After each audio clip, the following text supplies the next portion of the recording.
Howdy fellas, last video I was talking about having issues with the Ramrod, which I managed to get that tapered. And what I did, a trick I learned from my buddy Justin that Spirited the Outdoors, I took a cordless drill, chucked that ramrod in it, and set the ramrod down on the floor and operated that thing with my left foot while I held sandpaper on it and sandpapered it down.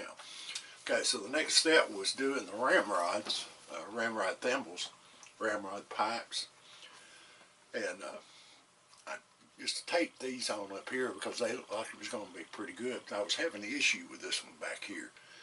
It wasn't letting me put the ramrod in. It kept giving me trouble, and I fooled with it, messed with it, and I finally gave up and put inlet and black on it and found one tiny little sliver of wood right over here on this side. It gave me a black spot.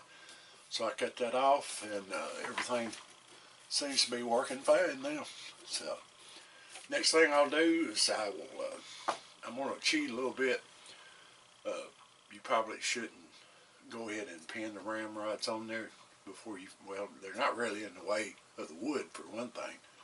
So what I'm going to do, I'm going to finish them the way I want to finish them, and I'm going to pin the things on there permanently. So I won't have to deal with that. So we're getting on down to the point now where we're going to be starting the woodwork, it looks like.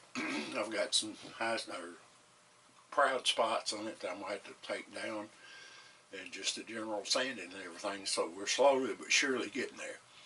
God bless you. Thanks for watching. Keep your powder dry.